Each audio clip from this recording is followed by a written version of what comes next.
Turabaramukije nshuti namwe bakunzi muriko muradukurikirana amahoro Imana bane namwe. Uyu munsi dufise umutumire kuri nombonesha kure yacu umuntu muzima kuri Facebook ikangura n'ubugoretse kuri YouTube. Reka tumusabe atwidondore kare umutumire wacu. Murakoze. Nitwa NDUWAYO Adriella. Murakoze cyane Adi. Uyu munsi rero twashaka utuganirize ku bintu bijanye n'imyambaro.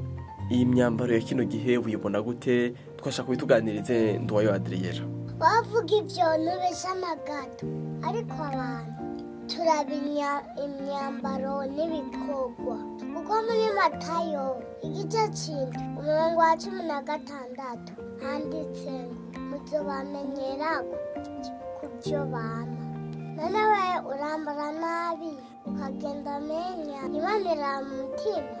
Umupolisi cyangwa umusoda iyo ubabonye mu mwambaro w'akazi igusaba kubaza uwo ari we, impuzu zirivugira. None ndakubaza, wari uzi ko umwana w'Imana agereranye n'umusoda? Soma neza muri Timoteyo ya 2 igice ca 2 umurongo wa 4 atubwira ngo nta musoda yikwegera by'ubugingo wazahimbara uwamwandikiye ubusoda. Reka guhenda umutima wawe rero umaze wihumurize ngo mne mu mutima. Erega umutima nawe uhari iyo umubiri udahari. None Adriella NDUWAYO, hari abantu benshi bakunze kwambara bigashika bakambara irya myambaro tuvuga ko atari myiza, ariko irya myambaro ntigezweho.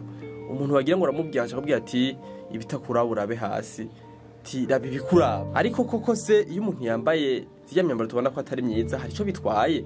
Hari abantu batatu bemerewe kwambara ubusa. Aba n'aba wa mbere n'umusatsi. None iyo umusatsi yambaye ubusa okubaka ku mitwenga, none ku bwenge bwiwe buba bwaratandukanye n'ubwonko. Uyu musatsi nawe mutwenga pe. Uwa kabiri rero ni umwana. Umwana iyo yambaye ubusa nawe bimutwengera kuko aba ari ibyiwe. Mugabo jewe sinokwambara ubusa kubera n'umukozi w'Imana. Uwa gatatu nawe ni umurwayi.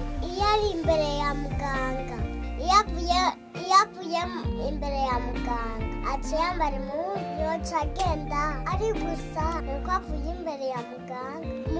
Muri aba bantu batatu rero wowe woba uri umwana muto canke woba uri urya musatsi twabonye ko yemerewe kwambara ubusa, we wambara nabi, Imana igukize vuba mu izina rya Yesu.